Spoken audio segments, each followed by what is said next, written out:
Drug smugglers in California waters once believed they were untouchable, outrunning the law with high-speed boats and brutal cunning.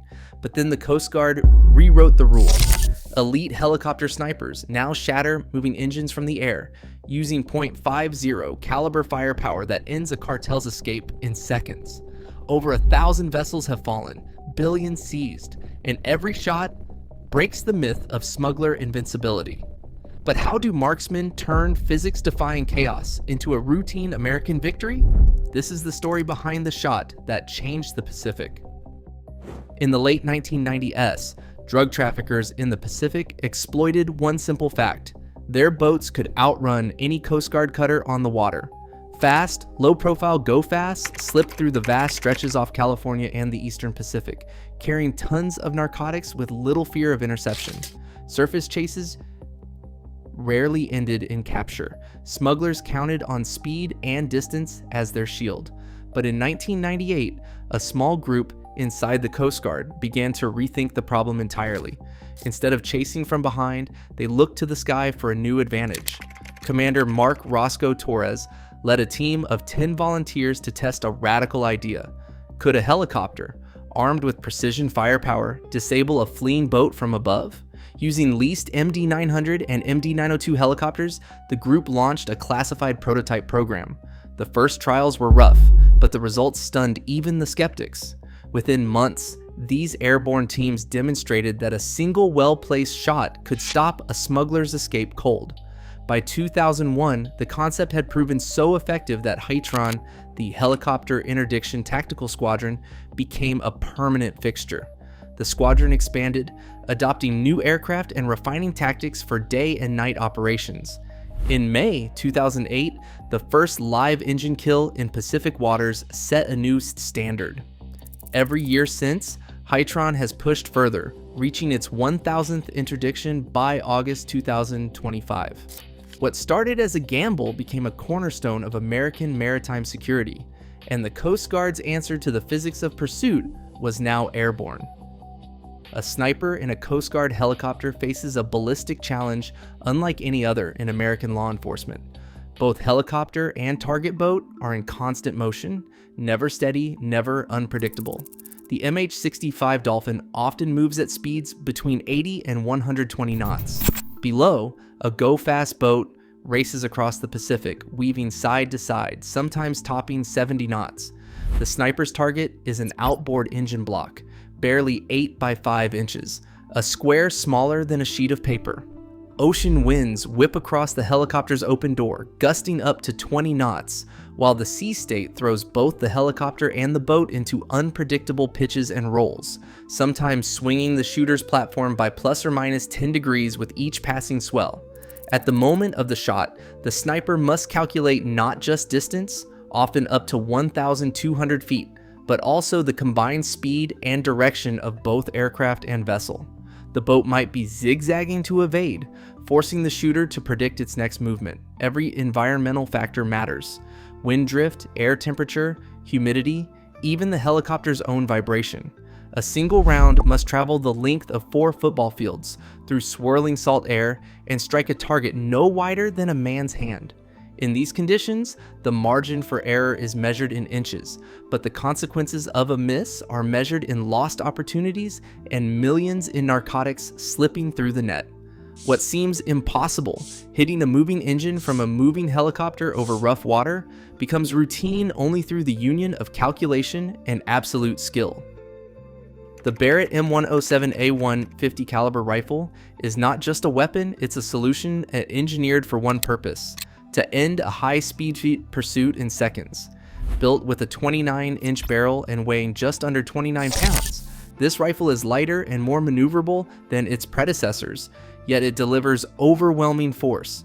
The ammunition, a 750 grain armor-piercing incendiary round, leaves the muzzle at nearly 2,800 feet per second. When fired from a helicopter moving at over 80 knots, the bullet covers 1,200 feet in less than half a second. Ballistic coefficient stands at 0.6, minimizing wind drift and ensuring the shot stays true even as ocean winds whip across the open door. The rifle is mounted on a vibration-dampened rail inside the MH-65 Dolphin, absorbing recoil and stabilizing the shot.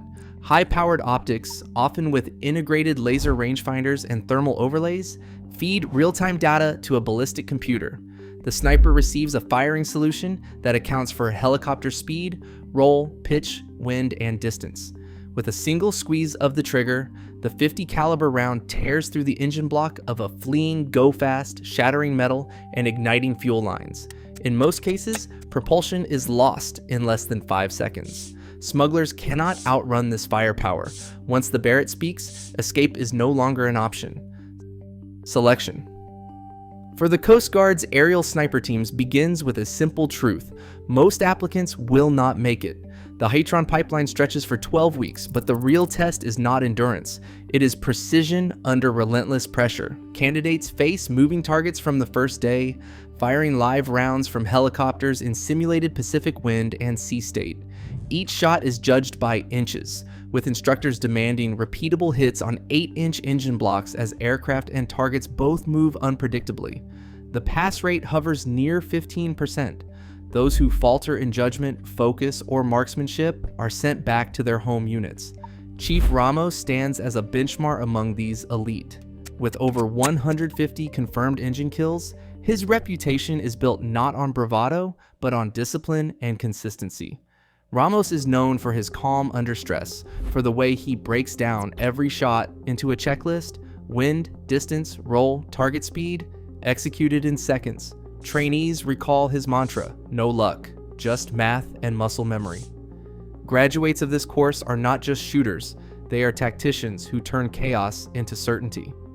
Only certified marksmen are cleared for California interdictions, where every engine disabled is a direct result of this unforgiving training pipeline. Petty Officer Lee braces against the open door of the MH-65 as the Pacific wind howls past. The target, a triple engine, go fast, cuts a jagged wake, weaving at nearly 60 knots. Lee's focus narrows to a single outboard engine, no wider than his palm. His gloved hands settle the Barrett M107A1 onto its vibration-damped rail, optics locked onto the shimmering block below.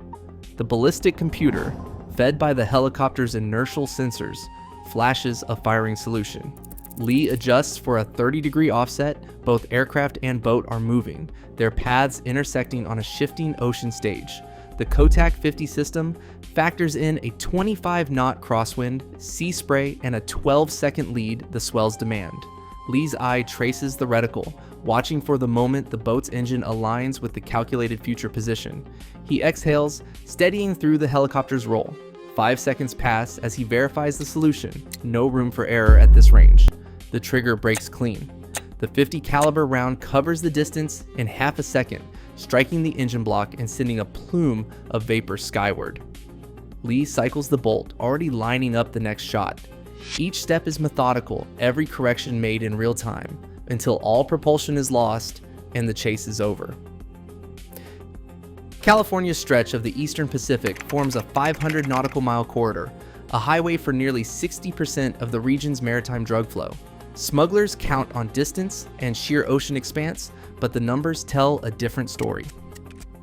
Over 100,000 pounds of cocaine have been seized from these waters since the start of Operation Pacific Viper, with the Coast Guard's aerial marksmen at the center of every decisive interdiction.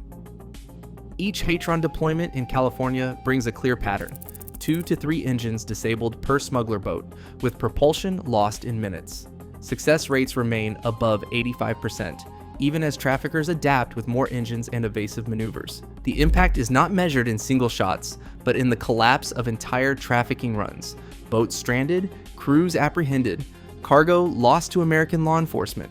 Chief Ortiz, who oversees the region's data integration, describes a feedback loop where every engagement refines the system. Post-mission telemetry from snipers and aircraft is fed back into the software that powers ballistic computers, tightening accuracy with each sortie. The result is a region where precision fire, not coincidence, rules the outcome. California's vast patrol zones are no longer a gap in the net. They're where marksmanship and technology close it for good. Right now, every cartel boat fleeing California waters risks meeting American precision they cannot outrun. With over $3 billion in seizures this year alone, marksmanship isn't just a skill, it's a message. Boundaries are enforced not by chance, but by unmatched expertise. That line in the water holds.